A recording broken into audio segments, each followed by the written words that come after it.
Yeah, so welcome to our first session of our speaker series. This is one of four, and our topic today is business planning for growth. And on the call, we have Art Shore and Ben Markovich, who both work for Minneapolis Business Mentors, which was created during the pandemic, so in 2020. So what a great resource to offer to businesses in Hennepin County and I guess beyond, as we see on this call. So I will let Art and Ben take it away, and we will make sure we leave plenty of time for questions at the very end. So if you have questions, drop it in chat so you don't forget, and then we will come back to that at the end. Okay, take it away, Art. Will do. Share my screen. So yeah, thank you, Carolyn, for setting this up. We are very happy to be here and to learn about what you guys do. And what we're going to do is go through a little bit about who we are and what we do, and then we'll get directly into the program. A little bit of background about myself first. I'm the executive director. I'm a mentor. I'm a trainer with Minneapolis Business Mentors, MB Mentors. Background, I spent time in sales and sales management for Hershey and a couple other companies. And I also had corporate roles in learning and development with Hershey Chocolate, as well as Pillsbury and Gerber Baby Food. I then started my own business for 20 years as an L&D consultant, and clients included those that you see there up on the screen. And I will turn it over to Ben. Good morning, everyone. I'm Ben Markovich, and my career was spent at 3M Company, 35 years there, all in the consumer business. When you think of brands like Scotch Tape, Post-it Notes, Scotch-Brite, things of that nature.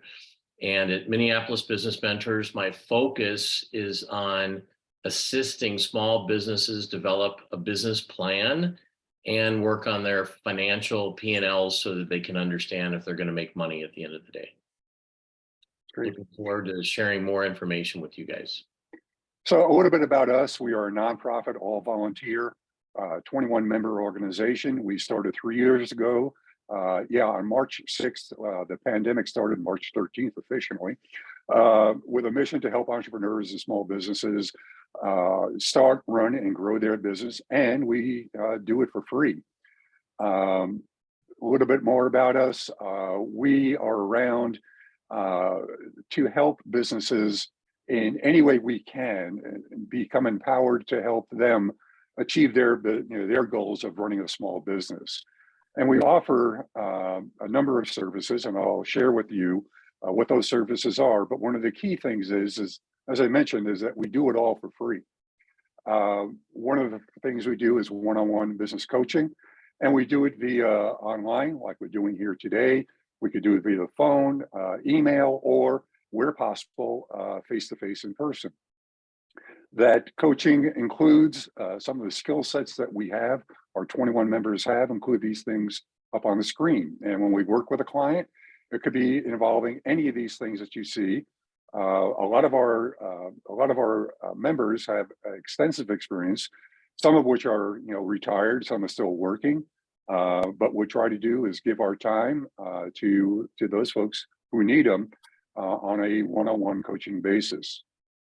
We do things like this, like we're doing today, the webinars, workshops. We do approximately 20 webinars, different webinars. We do them twice a year.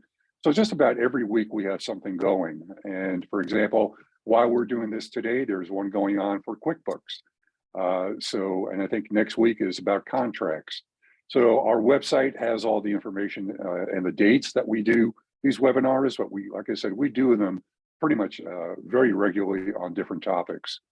We also have what's called a Women Collective Lab, and this is by our women, for women in business. It's a quarterly virtual meeting, and what they do is geared towards educational webinars, and they talk about how women look at the world through their eyes in terms of working in businesses. The last one was on communication skills, and again, more information, and you can join them through our website. As we're talking about today, business plan support, whether you're a startup or in business for years, whether it's a fine tuning, rewriting one, or you want to start one, we're here to support you. We use LivePlan software, which we'll show you in just a bit. The other thing we do is form, excuse me, and facilitate monthly CEO roundtable meetings. for businesses that meet criteria of revenues over $1 million a year and have 10 or more full-time employees. These are monthly peer-to-peer discussions of CEOs, sort of like leading at the top. They have nobody to talk to. What we do is pull together the 10 to 12 CEOs, non-competitors, no customers in the room, to be able to discuss their problems, concerns, opportunities with each other. Today, what we're covering is how to develop a lean plan. You'll get a free 54-page participant handbook. I got a little carried away there, but you'll also get included in it step-by-step guide for building a business plan, templates, 2 case studies, the live plan worksheet that you would need to use if you're going to work with us, a competitive analysis worksheet, and a traditional plan template. We'll talk about what the differences are in just a few minutes. If you are interested, I could also send you a free ebook about lean planning. Just send a request to me, art.shore@mbmentors.org. Today's webinar is about lean planning for your business. Please ask questions as we go or put them in the chat. What I'm going to do is not look at the chat, but if Ben, as I'm going through this, if you see there's something that pertains to what I'm talking about, go ahead and interrupt me. Sure. And to let me know. So with that, get into the actual program. A little bit of background about small businesses in Minnesota. As any of you know, starting a business can be a hit or miss proposition. Last year, over 58,000 LLCs started, and that equates to 160 a day. And that's not counting the thousands of sole proprietorships that don't necessarily register with the state. And from all indications thus far, 2023 is ahead of last year. So people are constantly looking for ways to get into business for themselves. Pandemic had a lot to do with that. People are as well as the Great Resignation, people have gotten to the point where they said they want to work for themselves, they want to do it on their own. So they try to start the business. The problem is that most people don't know where to start, which leads to business failures. The red triangles that you see are business failures year by year. So within the first year, 20% of businesses that start fail. By year 3, that's 38%. By year 5, it's 50% of all businesses have failed.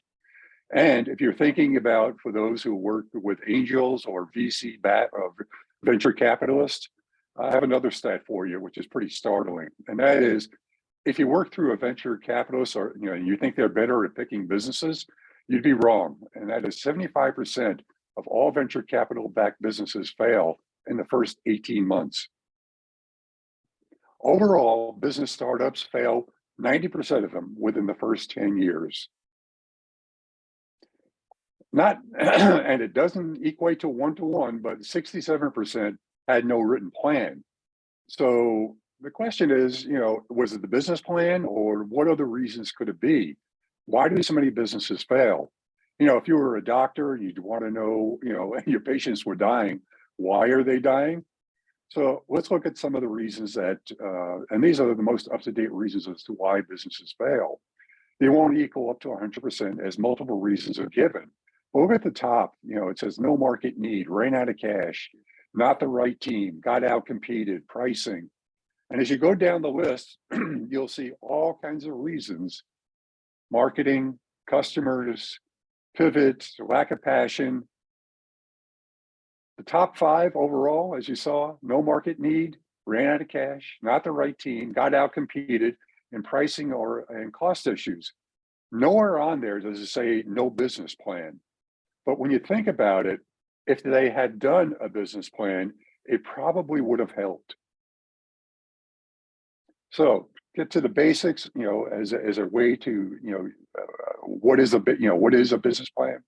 It's a document that, and the key words here, organizes and explains what your company's goals are. And then the plan will help you provide specific information showing how your company is going to reach those goals. It should also be a live document. It's not something that's done once and over.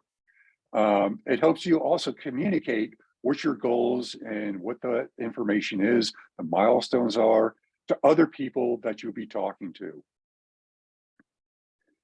The other thing to think about the basics of a business plan is that the success of a business depends on, again, the key words, as you well know, if you're in a small business, hard work, economic trends, market needs, location, etc.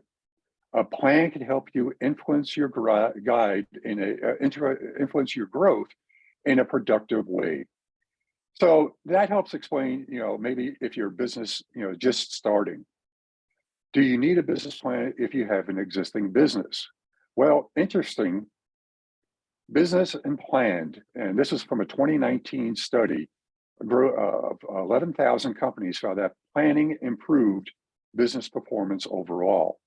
So why would a plan help an existing business more than one just starting up? The answer lies in because an existing business knows more about their customers, their costs, their operations, their expenses, and the market than a startup does. For an existing business, planning involves fewer guesses. So the strategies that are developed as they go through that plan or update their plan are based on real information, not assumptions, which is sometimes what a new business deals with. Overall, research has shown that companies that do have a plan do grow 30% faster. Better outcomes overall. So now that we know what a business plan is, let me give you 5 benefits of revising or having or building that business plan. So the first one is benefits, as far as the benefits, is that you refine your business strategy. A plan can help you refine your strategies, focus your efforts on the most important goals. And that is, it also helps you identify potential problems and opportunities that may have been overlooked. This includes keeping up with changing customer demands. And those have changed rapidly, as anybody in business knows, over the last 2 to 3 years. The other thing to do is help you set new goals and objectives. If you're going to go for continual growth and improvement, a business plan, a live one, meaning that you constantly go back to it, can help you identify new goals and outline a way to achieve them. Maybe your competitors have changed over the past couple of years, or you need to update your technology. Including it in your plan is a good way to help address it. Funding. If you're looking to expand or make significant investments, again, if you're a business already up and running, you may need to secure funding from investors or lenders. A well-written business plan is going to help convince the lenders that your business is a good investment. It may also be required, if you're going to a bank or a traditional financial institution, they're going to require a business plan from you for any type of funding. Communicate with stakeholders. A plan can help you share and communicate your goals and any changes you want to make in your business to employees, suppliers, and others.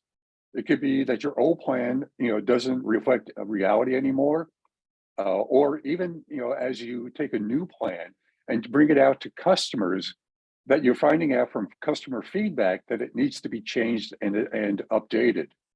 Reworking and communicating it can help ensure that everybody that you're working with, your team, is moving in the same direction and working on the same page. Lastly, it gives you a way to monitor progress. It gives you a roadmap. It serves as a way to help you, your managers, if you have a large team, track progress and make adjustments that are needed. It could also help ensure your business stays on track and continue to achieve its goals over time. Additionally, for those of you who are in business or maybe are thinking about eventually selling your business, a buyer is going to want to see a detailed business plan for your next 3 to 5 years. They want to make sure if they're buying a business, that you're not selling it because the business is failing. They want to make sure that they're, who the customers are, what the plan is for the business. They want to make sure this isn't a fire sale and there's a strategy for ongoing business operations. It's just something to consider if you're looking to sell the business. So the background of why a business plan and the benefits of them, let's talk about a couple of different ways you can build a plan. So there are a few ways you can build a business plan, but mostly it comes down to 2, and that is a traditional plan or a lean plan. So you have to decide which is right for you. So if you're seeking a loan, as I mentioned, from a financial institution, thinking about an SBA-backed loan, whether it be a 7A or a 504, you're going to need a traditional plan. They're going to want to see every detail and then some. The SBA requires a good plan and good credit and a down payment too. All bankers that I deal with, that I know of, want to see the financial details about your business and have a detailed business plan. So that's going to tell you that you're going to need a traditional, typically 20 to up to 40 pages of a business plan. The other thing that's going on with bankers is that with interest rates going up, the recent failure of SVG, lending institutions are being very careful about who they're lending to today. So if you're looking for, again, any type of financial backing, you're going to have to go the traditional plan route. And we can help you with that, by the way, as well. Now, if you're not looking for financing, the alternative is a lien plan. Let me give you a little bit of history about what a lien plan is.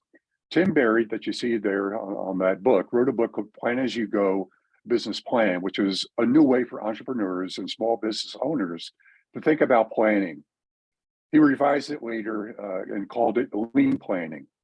Instead of encouraging and developing long, in-depth traditional business plans, what Berry advocated was a simpler approach to building a plan. And the idea being is that the plan will help you define your value proposition. What is it? And what value proposition is what is it you do better than anybody else? The other thing it'll help you do is focus on who your customers are and build an action plan using SMART goals to measure your progress called milestones. So your action plan are the step-by-step goals you're going to reach that you want to reach for your business. And it's over by the way, a short period of time. It could be from 1 to 3 years. And develop a forecast and budgets.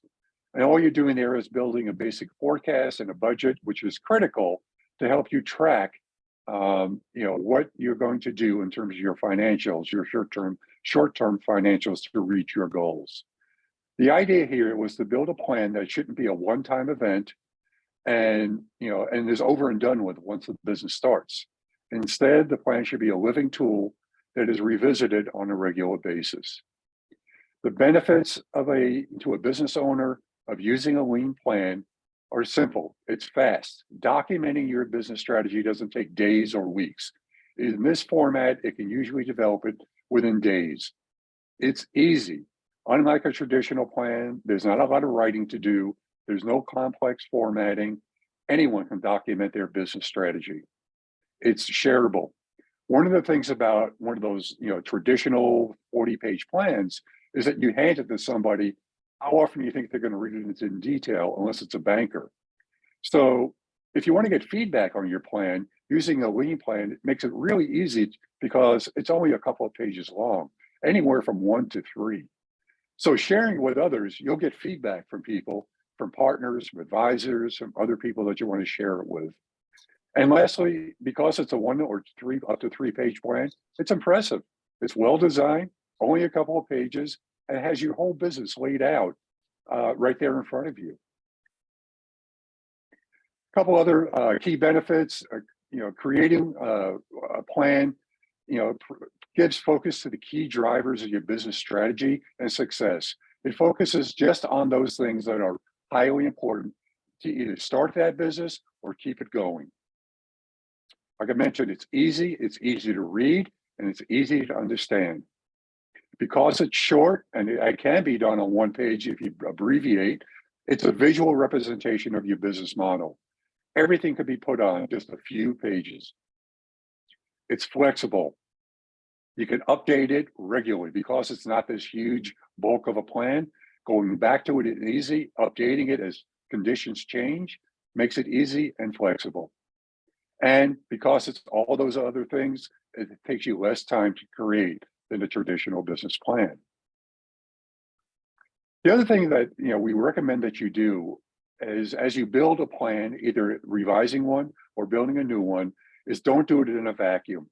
As you begin working on your plan, ask customers or clients for feedback about what you're planning. This is a great way to test your ideas about the market analysis, customer research, customer demand, pricing, and competition. When you do this, what you're doing is validating your business model, meaning this business, is this business viable? Will it be profitable? And don't just ask people who are going to be kind to you. What you want is honest, usable, workable feedback. You want people to be honest with you because, starting a business or running a business is time, money, and resources, and you don't want to waste any of those. Once you get feedback, the next step is to revise your plan. And that could happen, what happens then is because you had your plan and now you're getting feedback from customers, you might change those original assumptions about what products and services you're going to offer. You might need to think differently about your pricing, about your competition. I recommend this, highly anytime you start working on or revising a plan. I'm going to stop. I see there are 6 questions in the chat, but I can't see what they are. No, we're doing good, Art. You can keep going. Okay. Yep. All right. I've been Just one answering them, so that's Oh, okay. 3 of them are from me. Good.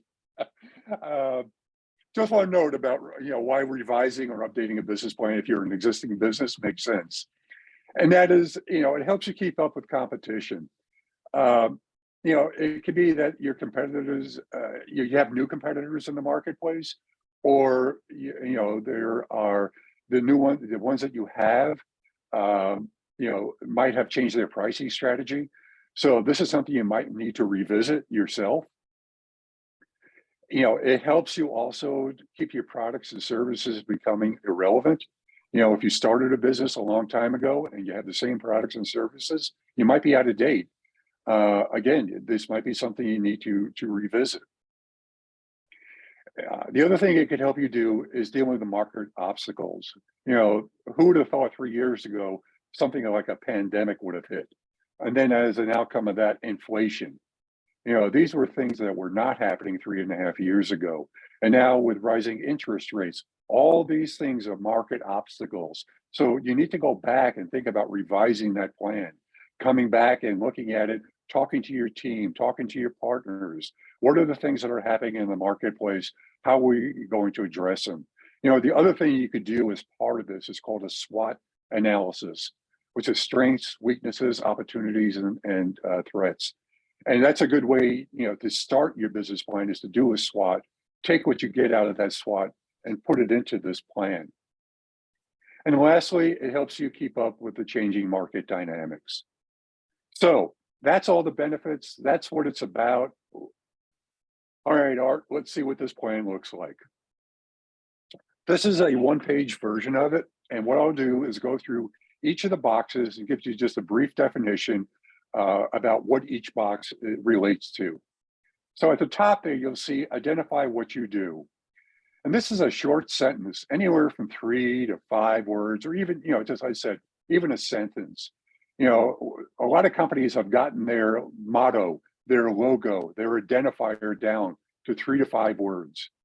For example, for the words belong anywhere, that is Airbnb's identity. You're in good hands with Allstate. Everybody knows that one, right? That's their identity. American Express, don't leave home without it. The ultimate driving machine, 4 words, that's BMW. Apple was think different. So your identity is who you are, what you do.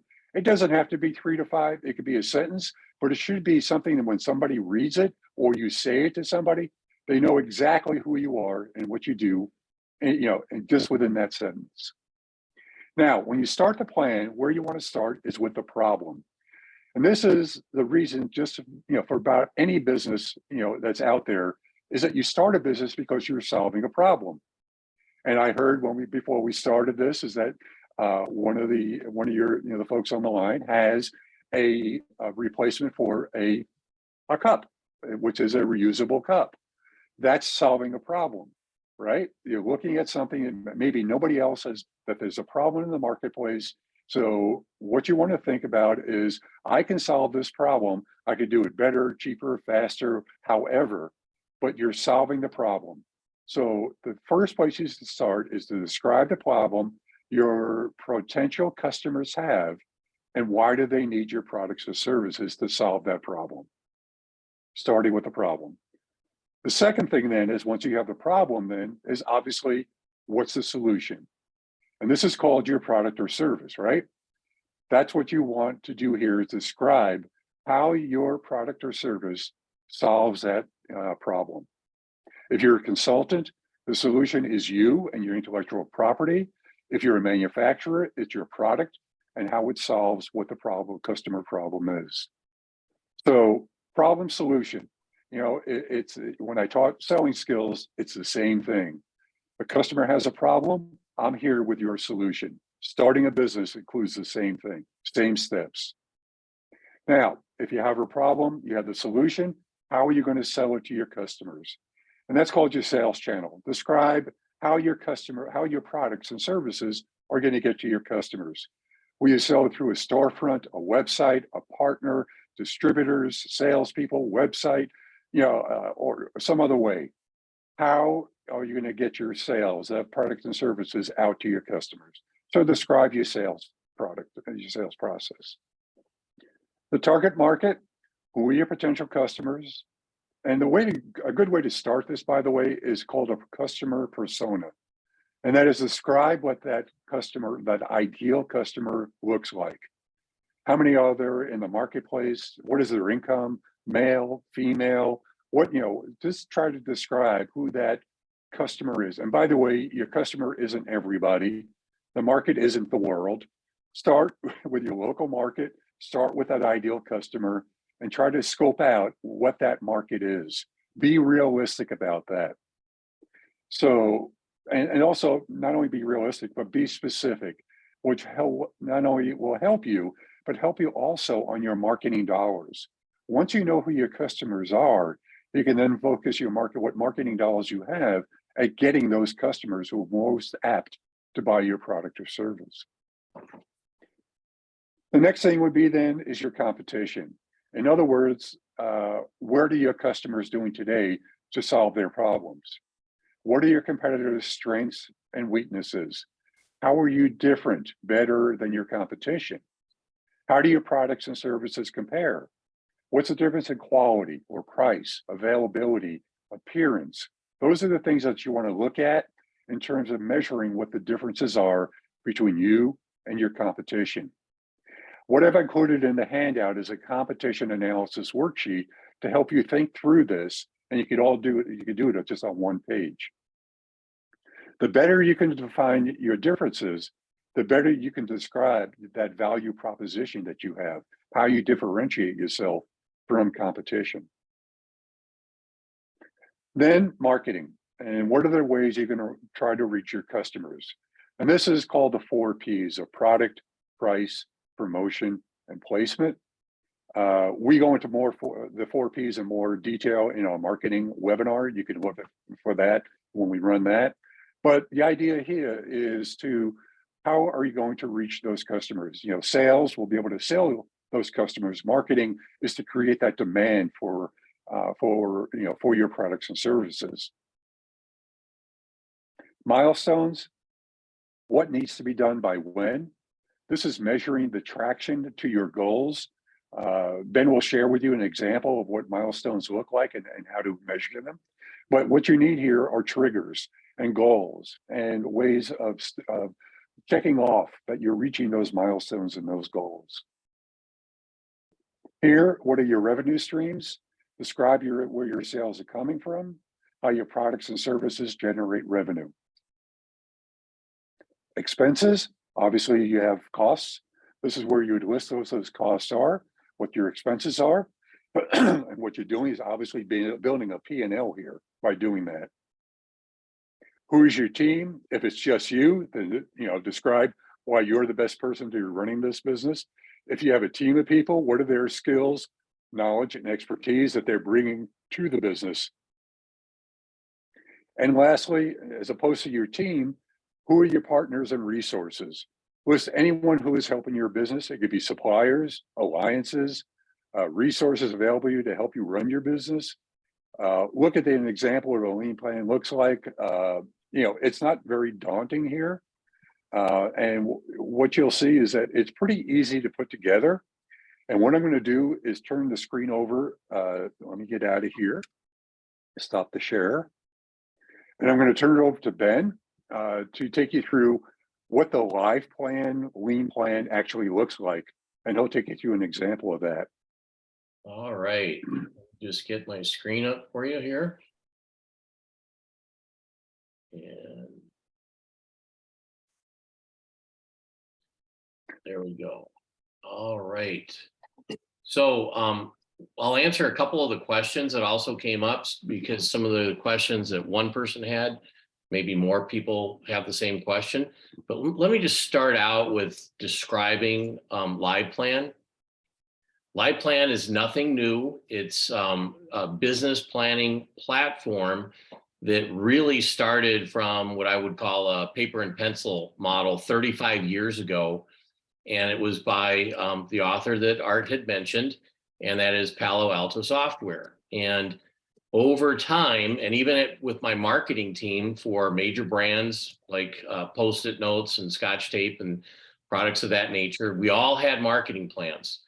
And when I was managing the consumer healthcare business, I actually used this as a foundation to develop marketing plans because it asks the right questions. And I would really suggest to everybody, if you want to just to get a brief overview, there are several good videos on liveplan.com. And as Art had said, people that are in existing business certainly can use a business plan. People that just have an idea can use Live Plan, and it does a nice format to give a nice brief overview. If somebody is looking to interact with a banker or investor or potential partner, there's all kinds of reasons, but the bottom line is it's with whatever you do, it's going to help you be more successful. And the way we kick this off is with a really simple 3-page worksheet, asks 13 questions that are very high level questions, such as what's your headline? And I'm going to share that in a moment in terms of how flexible that can be. And then the one sheeter that Art had shown you really boils down in terms of a nice formatted, what I would call more presentation material. If you're sitting with entertaining a opportunity with a partner, investor, banker, it lays out a very nice formatted 3-page plan. And then it also has the flexibility to have a much more extensive, comprehensive plan. So this answers really 2 of the questions that just came up while Art was presenting. Number one, it sets up a very good foundation to ask the right questions so you can come up with the right answers to build the foundation of a plan. And so one question that came up, could this be used for a nonprofit and or a grant application? What I normally tell my clients is there probably is a template that a grant an association that's looking to issue a grant, present a grant, they probably have a suggested format. However, doing your homework on this can certainly help. And some organizations don't have a format, so they would welcome a 3-page plan that is developed in the Live Plan in infrastructure. And then the second question that came up is, can you go from a brief 3-page plan or a 1-page plan like Art had suggested, and then blow that up into a very comprehensive plan? And the answer is yes, because you need the nuts and bolts, the foundation of the brief plan to make the big plan. Okay, you don't just start with a big plan, and it's much more difficult if you just start big. Okay, so the first thing that comes out is we have, and I use this as an example, all the information that you share with us is confidential. This is an example that's developed by Live Plan, and this is the headline that Art was sharing with you. So this is a company that very simply and I'm just going to read this one part. We sell replicas of vintage hat designs from the 1920s through the 1960s. Our designs are inspired by famous era designers, and each comes with a story. You know what business they're in at that point. And so for Rita, as an example, with building materials, you can easily say, Our services help consumers recycle, reuse, and save money while saving resources. That could be a headline for your building material business as an example. And then we dive into what is the problem and what is the solution. And as Art had mentioned, it's a very templated process so that you as an individual aren't reinventing the wheel on every page. It's going to walk you right through what is it that you need to have as the question and answer what's the response. From there, we talk about target market. And again, it's a very high level, and we can do this with bullet points. We can do it with a graph such as this. And so this is saying that Haley's is going to target women 18 to 38 online. And then also, and those are younger women who are targeted online via a website, or for a brick and mortar store, or it could be a farmer's market, a physical location. They're going to target women that are older offline. So that assesses where are we going to sell our product? Who are we going to go after, I should say, to sell our product? And then who's the competition?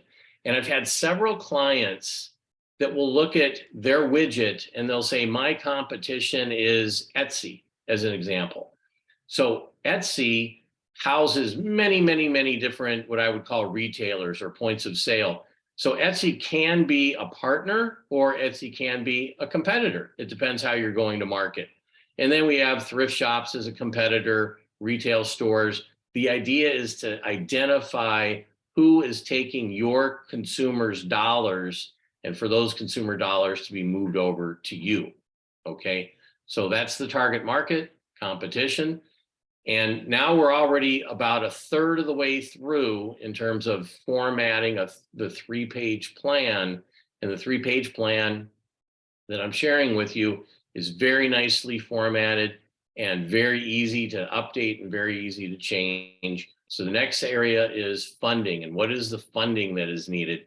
And I think of this as kind of like Shark Tank, that anytime if you're going to go to a banker, they're going to wonder, why do you need, in this case, $100,000? And you need to be able to very simply and clearly articulate, I need the $100,000 for travel expenses because I'm going to be going to trade shows or vendor fairs or whatever the case is, but for travel. And then the other $90,000 is for inventory.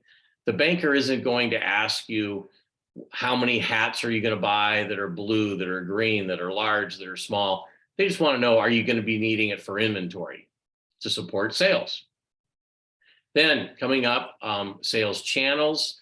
And these should all look very familiar because what we're doing is we're blowing up into a 3-page plan, what could have been on the 1-page plan that just makes it as a different option to present to a potential opportunity. So here we have the sales channels are Etsy, a blog, a Saturday market, could be a farmer's market, could be a brick and mortar store, depends what your business is. And then for marketing activities, how are we going to engage with a consumer so that we can influence them to buy our product? And that would be featured on Etsy, Facebook ads, photo contests, blogging, things of that nature. All right, and then the next area on the 3-page plan that pops up is a summary of your top line or revenue, a summary of your expenses, and then a summary of your profit picture. So this is what appears on the 3-page plan. Now I work with my clients to develop all of the detail, and I'm going to go into that in a moment, that then populates these areas. So there's a lot of detail behind this.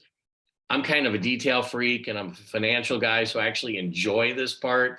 And I worked with a client yesterday for an hour and a half, filling out all the financial information. I got to tell you, at the end of the time filling that out, it creates really a roadmap for how are we going to get the dollars and what are we going to do in terms of budgeting. It's a great exercise. Okay, so then we're going to focus here on revenue. So these are the revenue streams.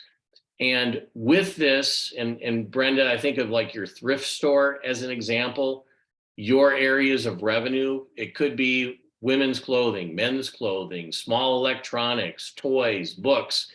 those lines on the left-hand side, they could be anything that meets your needs. I have some clients that only have a few, what we call stock keeping units. So if you only have a few stock keeping units, we can list what are the items that you sell. For Brenda's thrift store, as an example, I would probably recommend doing it in larger categories rather than stock keeping units. For another area where Jennifer talked about technical service and technical assistance, that might be something that you would do as a service industry. So the software is super, super flexible and easy to convert whatever your revenue stream. We can develop the right infrastructure on this website to do that. Okay, and what we can do is with the revenue stream, I'm digging into the revenue stream now. There's buttons at the top. We can say we have a very predictable business. It's the same in and out every day, every week, every month. Or we could say we have a seasonal business. So this business that I'm highlighting is a hat business. And you might think for spring and summer, they're going to sell more hats because the sun's out, the weather's warmer. And you can go ahead and elevate or increase your expected sales during those time periods that are seasonal. In my business, when I was at 3M in the Scotch tape business, it looked like a hockey stick in November and December because people are buying Scotch tape because they're wrapping gifts. So everyone's business is different. And the beauty of this is the software can very easily take care of managing those revenue streams. Sorry, my mouse just went crazy on me. Okay, so finishing up with the revenue streams, the last one we didn't talk about is you can also have a subscription service, and it will automatically engage and interact with the number of current subscribers, each new subscriber that joins during the month, what the churn rate is or what subscribers drop off, and then you can put in what the recurring charge is. And from there, it's going to populate all of your revenue streams.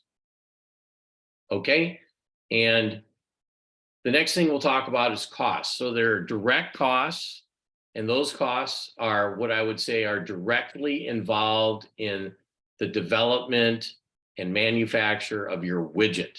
Okay, so in this case, they acquire the hats as a finished good, so they are paying $35 to $45 for that widget. Okay, you also have direct costs that may be labor intensive. That aren't general office administrative wages, but that are directly involved in this case, maybe it's shipping the widget.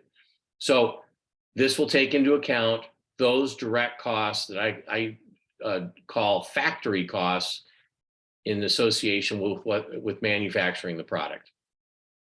Then we have the direct labor, which I was talking about with shipping as an example.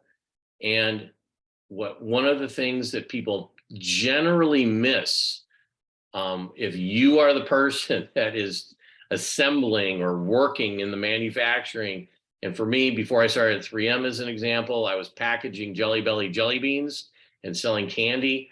Well, I need to account for my opportunity cost, which is me. And I have a lot of profit and loss statements that start with the owner not including their own labor, their own costs, which is an opportunity cost because you could be working elsewhere. So you want to be sure and include your own costs, your own labor. Okay, so that kind of wraps up with the widget costs going out the door. And then the other costs are all the general and administrative expenses. So all of these, all of this information populates into the expenses that are related to just running your everyday business. And that could be something as simple as having advertising, internet, a tech helpline that you have to call into, maybe legal, you have to have a contract done for yourself. Another action item that I give to most of my clients is to have insurance. I met with a company just recently, and they have a clothing company, and they have insurance on a building, but they don't have insurance for product liability. And they said, well, why would I need product liability insurance? Well, what happens if a material that you have, a consumer puts it on and their skin breaks out with a rash. And they say it's because of the shirt, blouse, sweater that I just bought. It's a lot easier handing that over to an insurance company than it is handing it over to calling your legal, your attorney. 1 hour of legal is going to cost you as much as probably insurance for the entire year. And then bookkeeping, your phone, telephone, shipping and supplies. We want to include everything, and in general, this could add up to 10 or 15%. So it's very significant to the cost of your business. And then what happens with this, with the push of a button, any changes that have been made with a push of the button, we can immediately develop a profit and loss statement. So you see here in the green box, it outlines year 1 as an example. We're going to lose a little bit of money as a startup.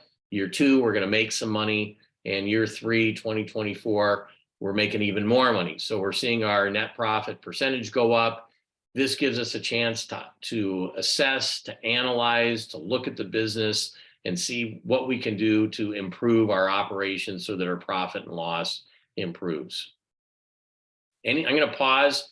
Any questions with everything that I've just shared in terms of building your profit and loss statement? Okay. All right. So then the next part is setting your milestones.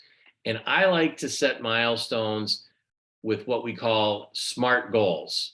And so it's specific, it's measurable, it's attainable, it's realistic, and it's time bound. So it's very different to say, I am going to sell hats versus I will create 10 unique hat designs by October 20th for the holiday season. So now, as Art mentioned earlier, you have specific wording that is going to trigger action. And so that's what SMART goals are all about. And the SMART goals are going to help you be more successful because it makes you think through the process to be successful. Okay. And then in just wrapping up, what we have on the final page of the 3-pager are who are the people involved in your business, who have the key roles that are maybe employees or contract workers in your business.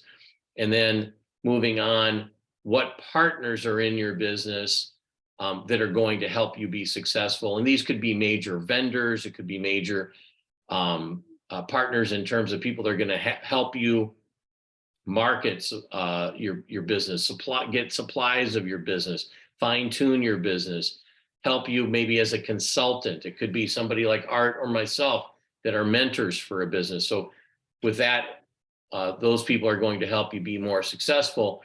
And from there, I think Art is going to share with you some more final comments about what Minneapolis Business Mentors can do and services that we offer.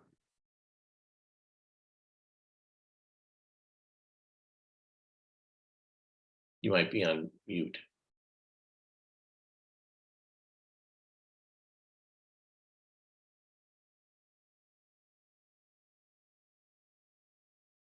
Art, you're on mute, I think.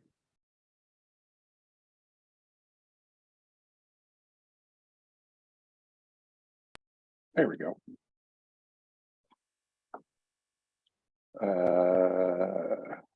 You see my screen? I can't tell. Oh, yeah. Okay. Let me get back to where we are here. So all I want to do, actually, and you had the problem with the mouse, now I'm having it.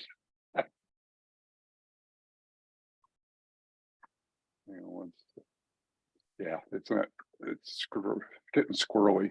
So anyway, all I was going to say, folks, is we're here. You can find us at www.mbmentors.org. And Carolyn has the handout. I guess you'll send it out, Carolyn? Yep, I will send For out. those who are online? Yep. The other thing I did remember that I want to mention is that the LivePlan software, that if you went to liveplan.com, it would cost you $360 to use. If you come through us, it's free. And you get Ben to work with you as the bonus. And so while you were working with us, you can utilize that software, and you're able to print out that plan while you're using it with us. If you want to use it after you're done with us, then you'll pick up, I think they charge a monthly service fee for use. I think it's $20 a month. But overall, if you want to get started with it, we're here, and we're here and we do it for free. No, it isn't. We are we changed our name. The question is Minneapolis Business. It's funny. We started off as Minneapolis Business Mentors. We changed it to MB Mentors because we are not just Minneapolis. We are pretty much region wide. We have Wisconsin. We have clients in California, on the East Coast. So we're everywhere. You're on the internet, you're everywhere. Great question. I had a question that came up to the chat earlier was, do you have any type of financial resources you'd recommend or funding for helping BIPOC-owned businesses? The state has a number of grants under Launch Minnesota. That would be my first place I would send people. We personally do not get involved with any type of funding. That's not what we do. We could help you prepare for funding, as you saw through the planning process. There are resources that I am aware of within the state for funding for BIPOC, for nonprofits, for grants. In general, there are no grants for people who are starting businesses. Just as a base, most people think they can get a grant. You can't. It is very difficult unless you are in somehow a different type of business you're starting. BIPOC does have some grants available, but where I would go is to the state primarily to look for those grants. And specifically, Launch Minnesota is the site that houses most of the grant opportunities. And I see a question from Annika on setting goals and in terms of timing, and that's a great question. And what I would suggest, and the question is, do we set them quarterly or revisiting them?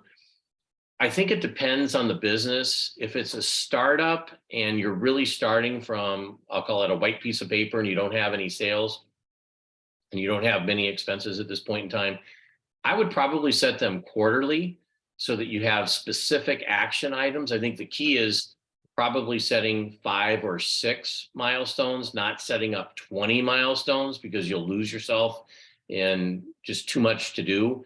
And you want to prioritize the milestones. So these are like the top 5 things that you need to do to be successful. So I'd probably set those up quarterly.